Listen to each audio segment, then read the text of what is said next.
Welcome to Life on Maui. My name is Stephen Freid. Today's guest is a very incredible advocate for the turtles on Maui. All the turtles, but particularly right now, the hawksbill is endangered, seriously endangered.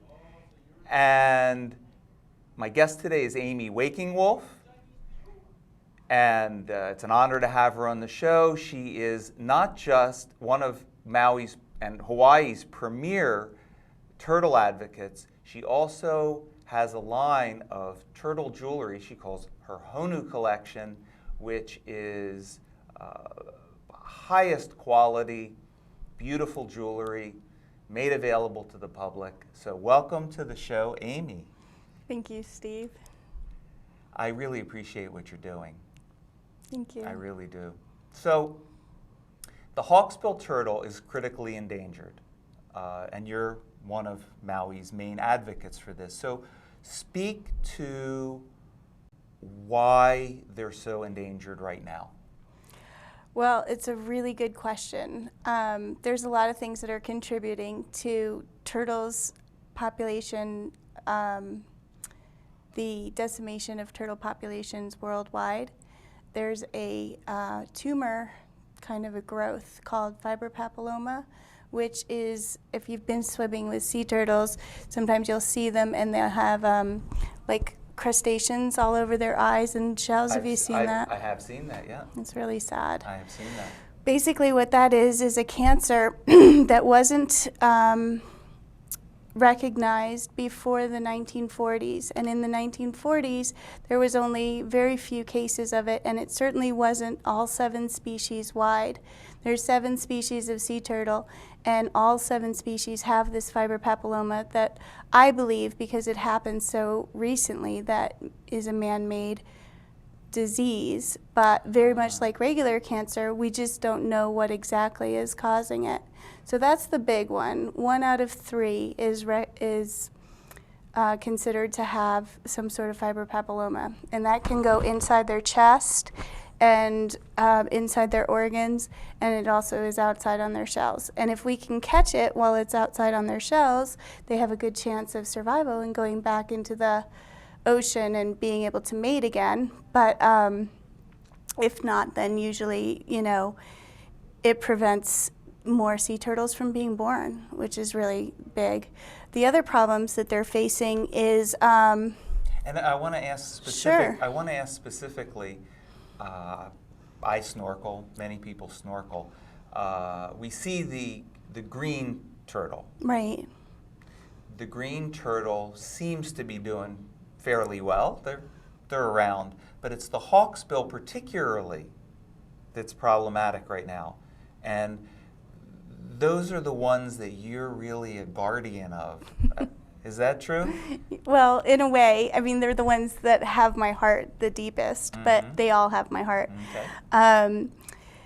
We are so proud of our recovery in Hawaiian Islands, because the green turtles are coming back, and they're not critically endangered anymore. Hawksbills, for some reason, and I don't know why, seem to be made of weaker stuff in some ways. The little babies don't seem to be able to be as strong when they first come out of the shell, and therefore they have a really hard time navigating up through the sand. Think about it this way. If you were a little baby sea turtle, you come out of your egg, total darkness, there's a little bit of air, not much. You have to climb through all your brothers and sisters through the sand, climb all the way up to the top with flippers that have never been used before, so they have to get stronger as they're using them. And you have this drive to get to the ocean, and that's all you're doing is going to the ocean. You're going as fast as you can. So you finally get up to the surface, but you're exhausted, because that was a huge thing for a little tiny baby turtle. So they rest, and a lot of times when they rest, they can get trampled, or they can get eaten by any number of birds or crabs or dogs or mongooses. I mean, there's a lot of things that will eat a baby turtle. There's a lot of predators. And talk about what you folks are doing on the shores of North Kihei up through Malaya, you folks, for the next 40 to 60 or 70 days, you're going to be camping out there in shifts, guarding the nests. Probably till late October, actually. And you could probably use some help. That's why I'm here, is because I want people to come and help us. It's really, really fun. We yeah, paint the picture. Paint okay, the picture of what paint the picture of what happens. Okay. And also, I'd like you to elaborate a little bit more on the sea turtle, how it comes out of the sea, lays the eggs. You know, that whole process. Okay. Well, basically, we're there to make sure every single sea turtle that is born makes it to the sea, because we are fighting a losing battle. And not to get anybody depressed, but 1 out of every 5,000 turtles makes it to adulthood. We only had about less than 300 turtles last year. So we're losing this battle. So we need to save every last little baby turtle. So that's the fun part. We actually camp out on the beach. It's a bunch of people who really love turtles. And we bring our sleeping bags and we talk story and we have a lot of fun and we all know each other, and it's a really great group of folks.